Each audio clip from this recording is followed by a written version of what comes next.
ನಮಸ್ಕಾರ ವೀಕ್ಷಕರೇ, ಶಿವಚಕ್ರವರ್ತಿ ಚಾನೆಲ್ಗೆ ಸ್ವಾಗತ.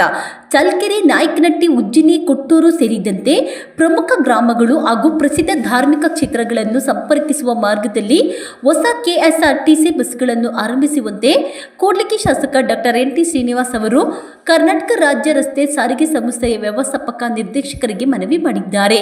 ಆಗಸ್ಟ್ 21ರಂದು ಕೆಎಸ್ಆರ್ಟಿಸಿ ವ್ಯವಸ್ಥಾಪಕ ನಿರ್ದೇಶಕರಿಗೆ ಪತ್ರ ಬರೆದಿರುವ ಶಾಸಕರು ಚಳ್ಳಕೆರೆ, ನಾಯಕನಹಟ್ಟಿ ಹಾಗೂ ಕಾನಹೊಸಹಳ್ಳಿ, ಉಜ್ಜಿನಿ, ಕೊಟ್ಟೂರು ಮಾರ್ಗವಾಗಿ ಪ್ರಸಿದ್ಧ ಧಾರ್ಮಿಕ ಕ್ಷೇತ್ರಗಳಿಗೆ ತೆರಳುವ ಭಕ್ತರು ಹಾಗೂ ಸಾರ್ವಜನಿಕರಿಗೆ ಅನುಕೂಲವಾಗುವಂತೆ ಹೊಸ ಬಸ್ಗಳ ಸಂಚಾರ ಆರಂಭಿಸಬೇಕೆಂದು ಕೋರಿದ್ದಾರೆ.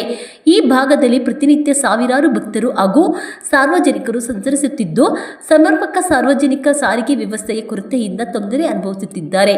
ವಿಶೇಷವಾಗಿ ಧಾರ್ಮಿಕ ಕ್ಷೇತ್ರಗಳಿಗೆ ತೆರಳುವ ಭಕ್ತರಿಗೆ ಅನುಕೂಲವಾಗುವಂತೆ ಕೆಎಸ್ಆರ್ಟಿಸಿ ಬಸ್ಗಳ ಸೇವೆ ಅಗತ್ಯವಾಗಿದೆ ಎಂದು ಪತ್ರದಲ್ಲಿ ತಿಳಿಸಿದ್ದಾರೆ. ಚಳ್ಳಕೆರೆ, ನಾಯಕನಹಟ್ಟಿ, ತೊರೆಕೊಳಮ್ಮನಹಳ್ಳಿ, ಕೆಂಚಮ್ಮನಹಳ್ಳಿ, ಕಾನಹೊಸಹಳ್ಳಿ, ಉಜ್ಜಿನಿ, ಕೊಟ್ಟೂರು ಮಾರ್ಗದಲ್ಲಿ ಹೊಸ ಬಸ್ಗಳನ್ನು ಓಡಿಸುವಂತೆ ಶಾಸಕರು ಮನವಿ ಮಾಡಿದ್ದಾರೆ.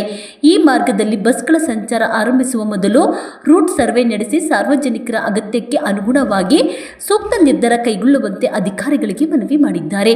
ಹೊಸ ಬಸ್ ಸೇವೆ ಆರಂಭವಾದರೆ ಚಳ್ಳಕೆರೆ, ನಾಯಕನಹಟ್ಟಿ ಹಾಗೂ ವಿಜಯನಗರ ಜಿಲ್ಲೆಯ ವಿವಿಧ ಗ್ರಾಮಗಳ ಜನರು, ವಿದ್ಯಾರ್ಥಿಗಳು, ಉದ್ಯೋಗಿಗಳು ಮತ್ತು ಧಾರ್ಮಿಕ ಕ್ಷೇತ್ರಗಳಿಗೆ ತೆರಳುವ ಭಕ್ತರಿಗೆ ಹೆಚ್ಚಿನ ಅನುಕೂಲವಾಗಲಿದೆ ಎಂದು ಸಾರ್ವಜನಿಕರು ನಿರೀಕ್ಷಿಸಿದ್ದಾರೆ.